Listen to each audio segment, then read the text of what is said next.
Olá, hoje a gente aqui vai receber um convidado super especial. É o Rafael Suzuki, que é piloto de Stock Car. E como a primeira pergunta, eu não poderia deixar de perguntar como surgiu o interesse pelo automobilismo. Bom, fala pessoal, tudo bem? Bom, primeiramente, obrigado pelo convite, em tá participando. É sempre muito bacana interagir com o público jovem, né?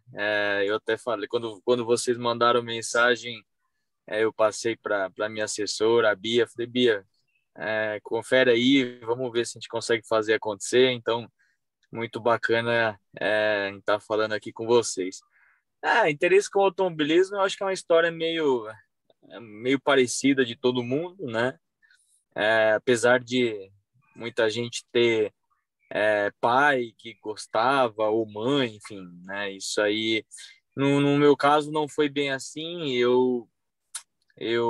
Meu pai jogava beisebol, coisa assim da cultura japonesa aqui no Brasil.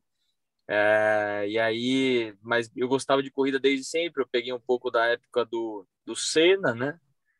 Eu lembro ali em 93, eu vivenciei o acidente, a morte, né? Então aquilo me marcou um pouco. E eu já gostava de dirigir, assim, né? Eu tinha um volantinho que minha mãe me deu quando eu tinha 3 anos, que era de controle remoto, só que aí eu larguei o controle remoto, ficava andando com o volantinho para cima e para baixo, eu ia no shopping com o volantinho, e aí ficou meio na cara, né? Quando eu fiz 9, 10 anos, meu pai falou assim: vou ter que levar ele para andar de kart.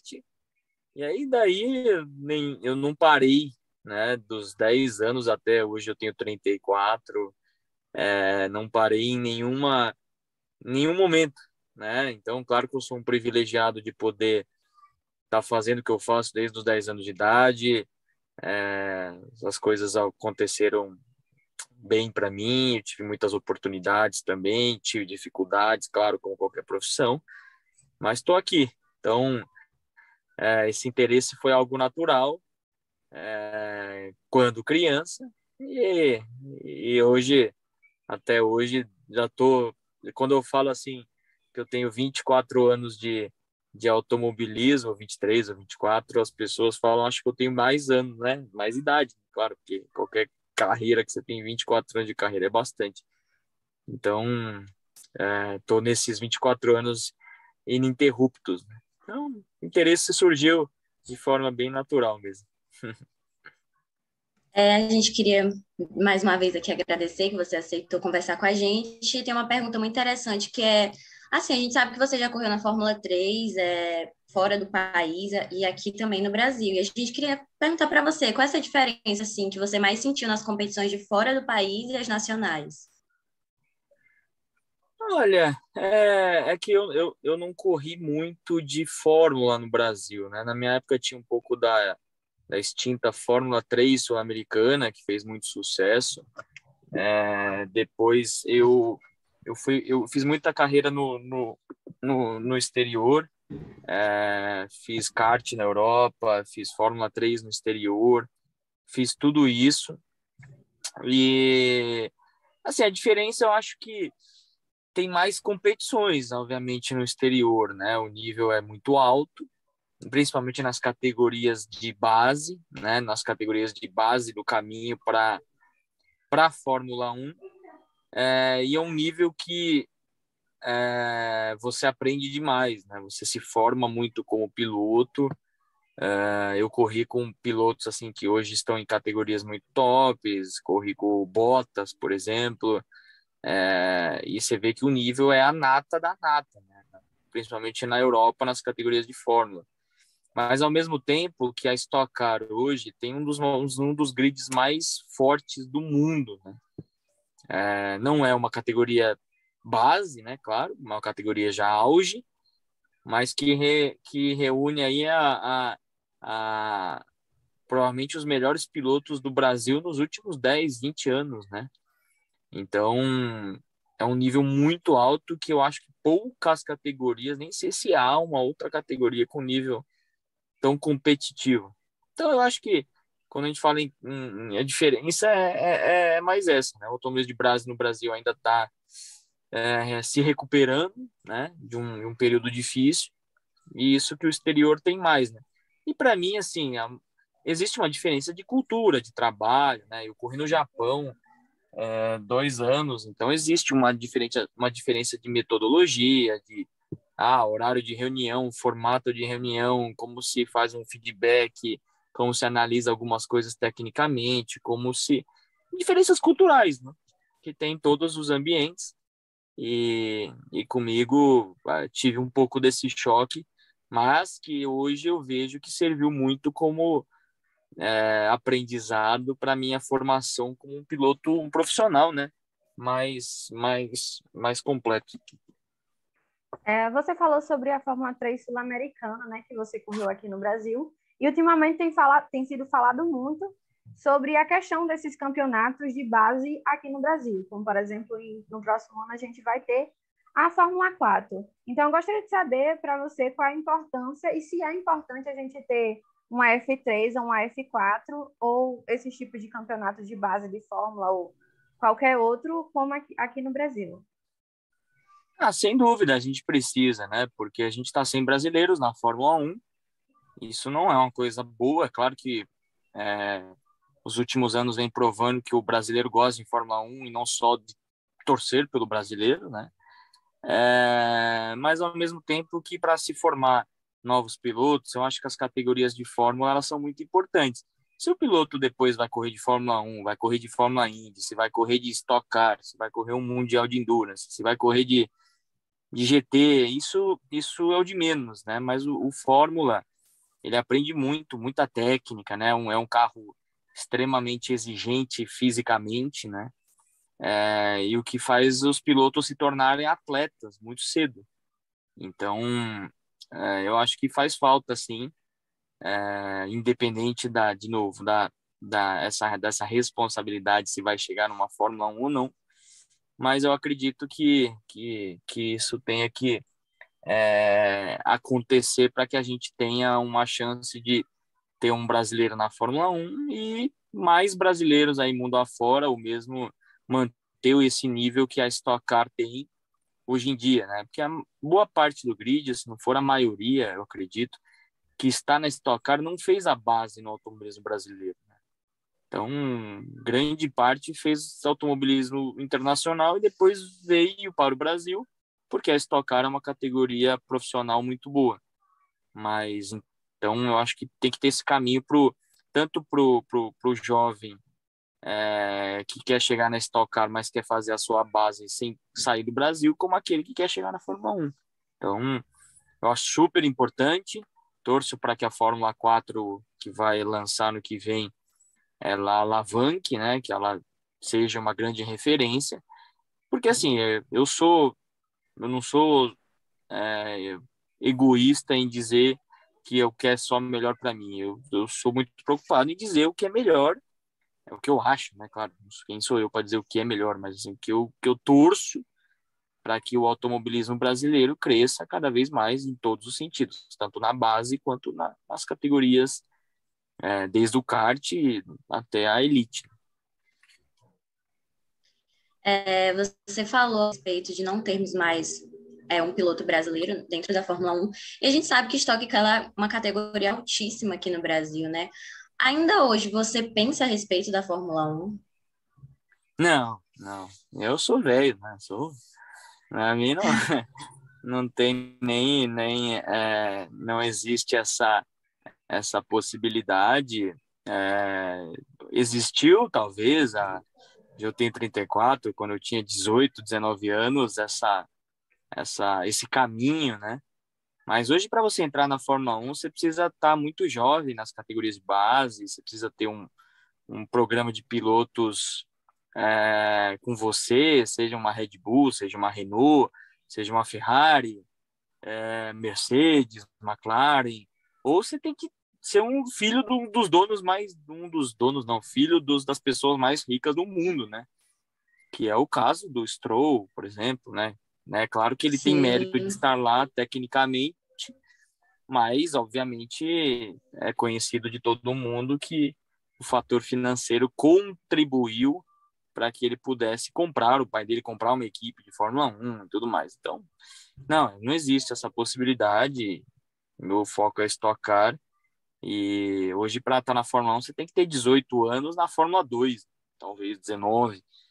20 já ficou 20, né? Então você vê que o Max Verstappen, Norris, essa galera jogou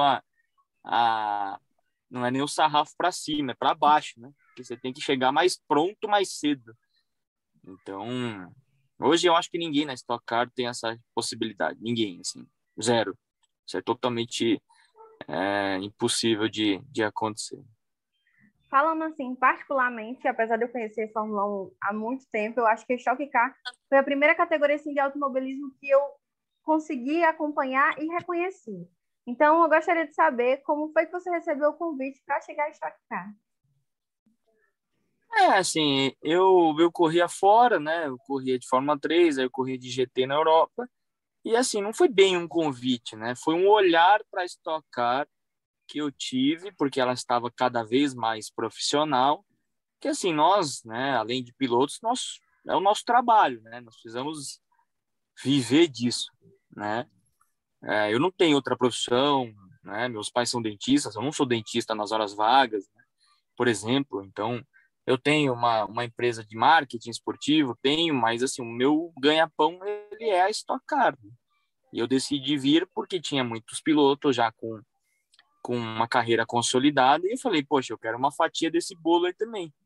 Então, foi aí que eu comecei a olhar para a Stock Car e fiz um trabalho para poder ingressar na categoria em 2014, e agora eu tô, nossa, já perdi a conta, já 8 tempos, 2014, 15, 16, 17, 18, 19, 20, 21, tô na 8ª temporada e indo para a 9ª, né? Então, assim, já tô muitos anos na Stock. É claro que tem gente que tem mais de 20 anos na categoria. Então, a gente não pretende sair porque é a categoria que traz o maior reconhecimento e tem essa, além, claro, da competição, tem essa pegada de ser profissional, né? De ser uma oportunidade para que os pilotos vivam de automobilismo. Cada categoria que você participou, obviamente, elas têm aquela diferença de carro, né? Para você poderia explicar para a gente um pouco quais foram as maiores diferenças, assim, que você, a partir de cada categoria, foi notando e chegou a ser um desafio para você? Assim, tem muita diferença, né? Nas categorias de Fórmula já tem as melhores equipes, tem equipes que não estão tão bem preparadas, tem equipes que não têm um recurso tão grande para poder investir em tecnologia, né? E dinheiro é o combustível dos carros de corrida, né? Então, mas assim, eu acho que não, eu nunca passei por uma categoria que tivesse tanta disparidade de carros como a Fórmula 1. Eu acho que a Fórmula 1, assim, a disparidade hoje tá menos, né? Mas se a gente pegar alguns anos para trás aí, era Mercedes, Mercedes, Mercedes. Parecia que, assim, podia sentar qualquer piloto profissional na Mercedes que ou ia ser primeiro ou ia ser segundo, né? Talvez segundo, né? Se o outro tivesse lá ainda. Então, é um campeonato à parte, né? E isso para o automobilismo foi muito ruim, em muitos anos, né? Para a Fórmula 1, desculpe. Então, eu acho que esse ano que está acontecendo,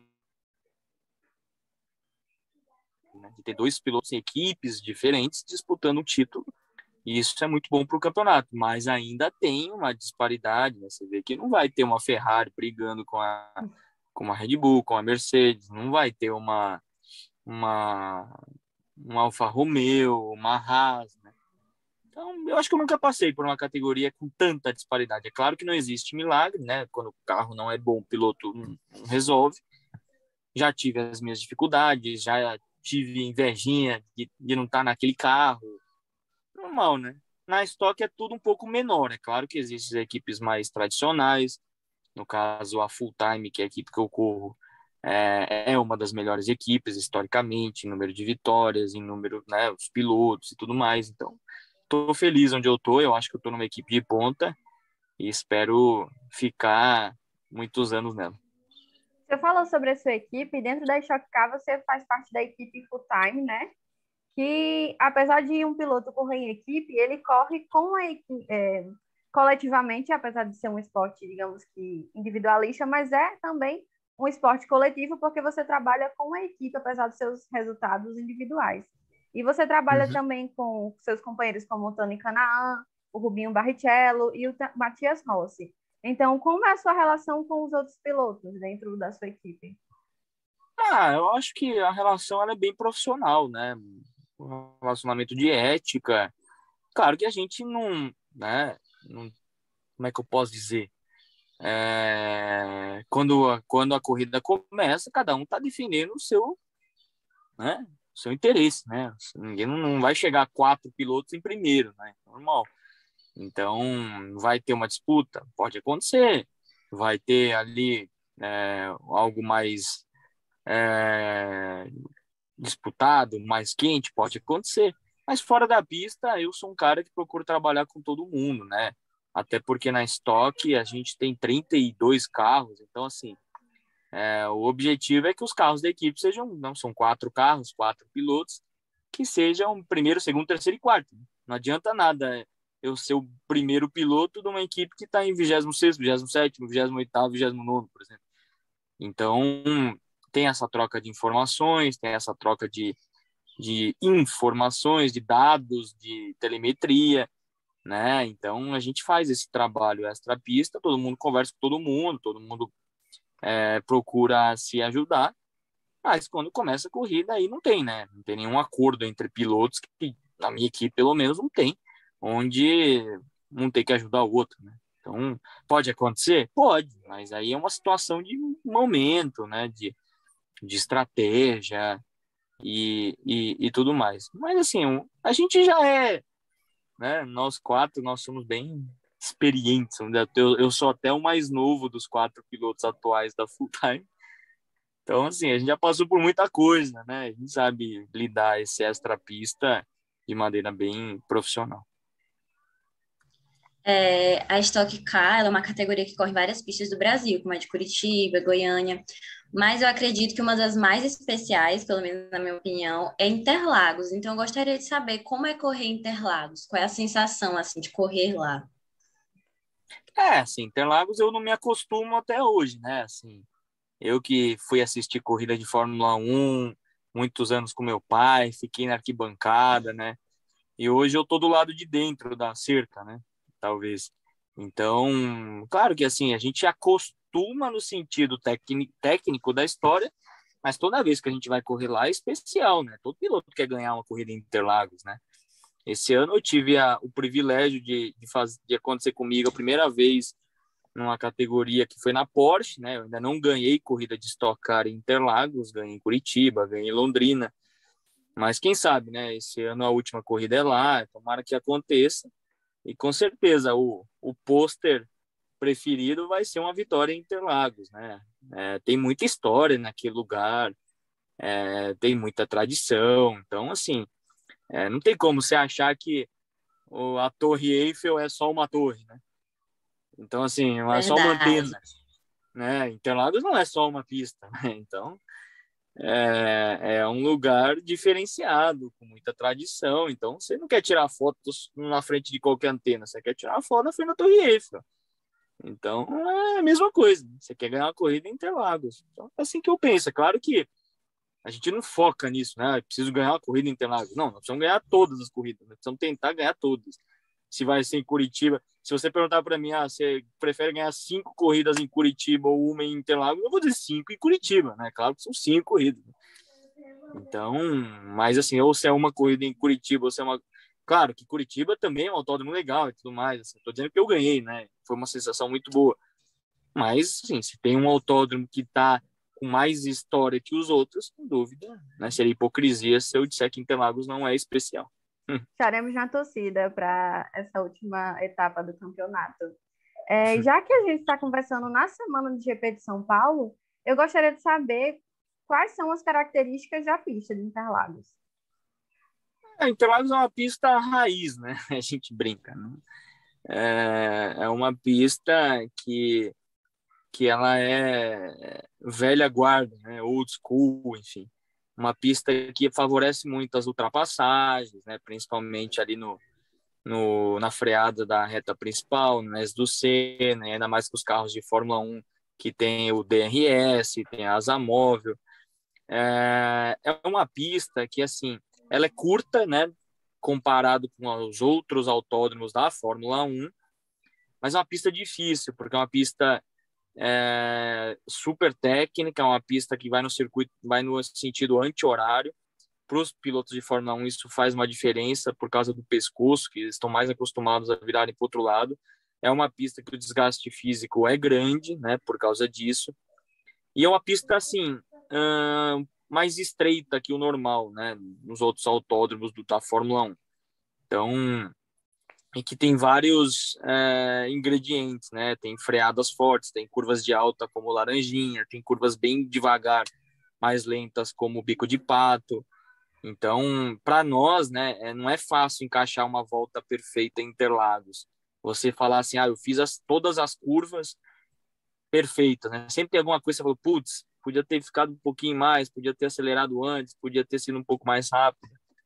Então, eu acho que a corrida de Interlagos é sempre muito agitada, né? Seja lá qual for a categoria.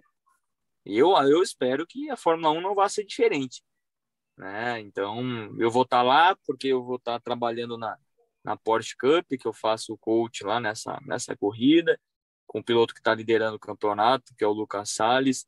Mas, assim, assistir Fórmula 1 Interlagos é sempre muito, muito agitado. E outra, né? O legal do autódromo é que o público, a maioria do público consegue ver uma grande parte da pista, né? Interlagos parece um estádio, porque tem muitas pistas que você vai no mundo inteiro, que você, onde se você tá, você só vê o carro passando ali, à sua frente. E Interlagos não. Interlagos, não sei se vocês já foram, mas assim, sempre tem alguém que já foi, conhecido. Dependendo de onde você tá, você vê uma grande parte da pista, né? Então faz você assistir a corrida, você escolhe o que você quer ver, que parte da pista você quer ver. Então, o público adora Interlagos por causa disso. É um caldeirão, vamos dizer assim. E claro, né, com 70 mil pessoas, 80, nem sei quantas pessoas vão ter, mas ainda torna super, super especial. Mas não é fácil, né? Não é uma pista fácil, os pilotos de Fórmula 1 sabem disso. É uma pista técnica, é uma pista que é difícil encontrar o acerto perfeito do carro.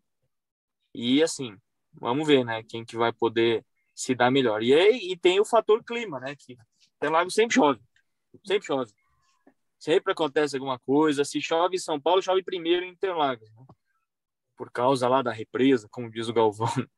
Então, ou dizia, né? Porque agora não é agora é a Band, né? Que tá super em boas mãos com o Sérgio Maurício, o Regi, o Felipe, o Max, enfim, toda a equipe lá.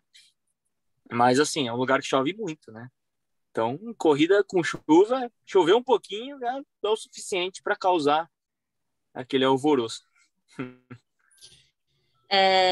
Agora falando um pouquinho fora de pista, a gente gostaria de saber, assim, qual outro esporte que você acompanha e gosta de acompanhar, fora o automobilismo?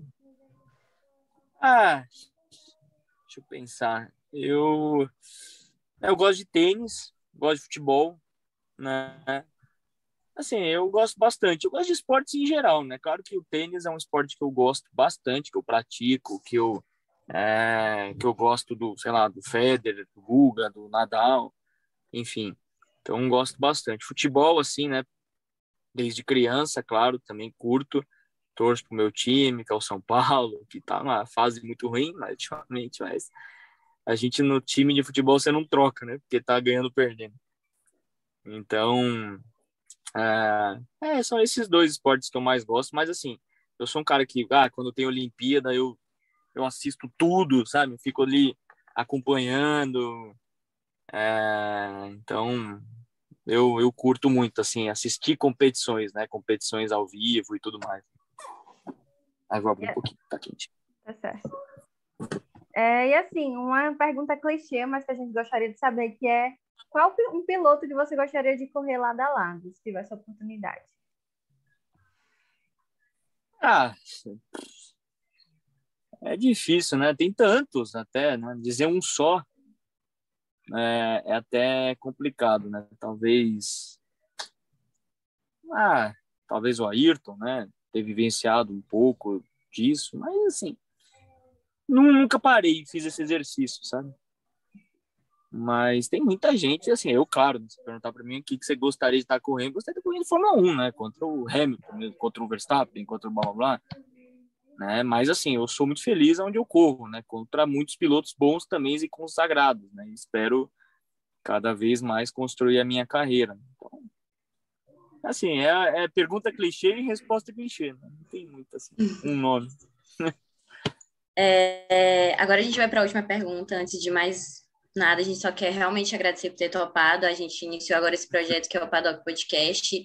E é aquela inclusão também de mulheres no automobilismo, meninas no automobilismo, uma geração mais jovem, como você falou no início, que está entrando para conhecer e acompanhar mais perto tudo isso. Então a gente realmente quer agradecer você por ter dado essa oportunidade para a gente. Para finalizar, a pergunta que eu gostaria de fazer é qual sua aposta para o vencedor do GP de São Paulo e campeão dessa Fórmula 1 desse ano agora?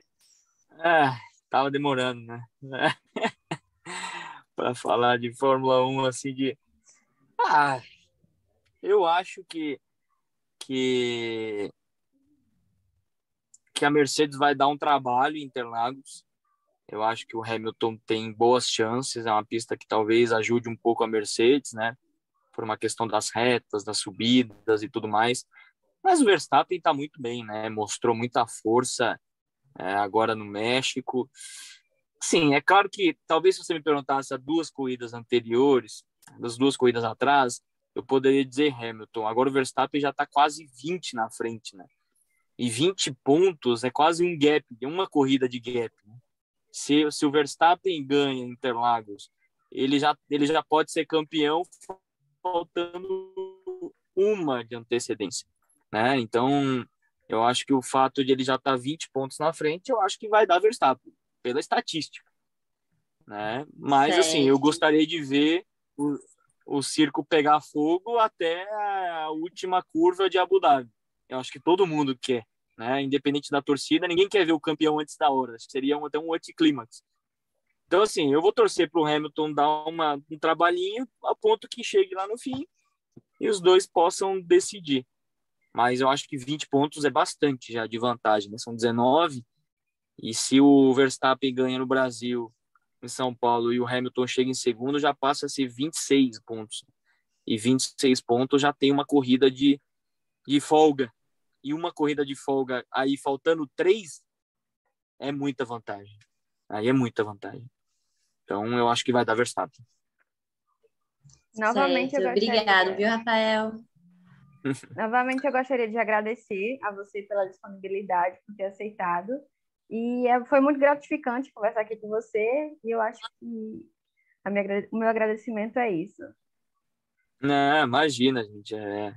Fiquem à vontade, assim, quando vocês mandaram mensagem, assim, eu acho que vocês têm que, o que vocês estão fazendo é muito legal, né? Nós precisamos do olhar feminino no automobilismo, do público feminino, do engajamento das mulheres atuando profissionalmente no automobilismo, seja dentro da pista como pilotas, como engenheiras, como assessoras, como isso é muito importante, né? Tirar essa questão de que automobilismo é para homem, né? Enfim, esse paradigma. Então, e o público jovem. Então, assim, e eu queria também mostrar que a gente não tem esse negócio, cara, ou é porque vamos falar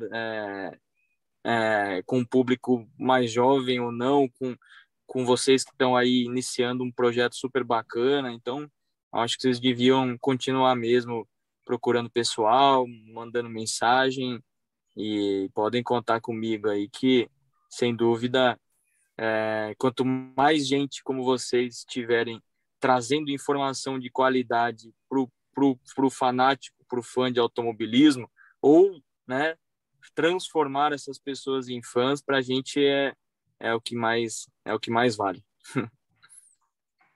Novamente, Obrigada, muito viu? obrigada. Obrigado, gente. Tchau, tchau. Tchau. Tchau.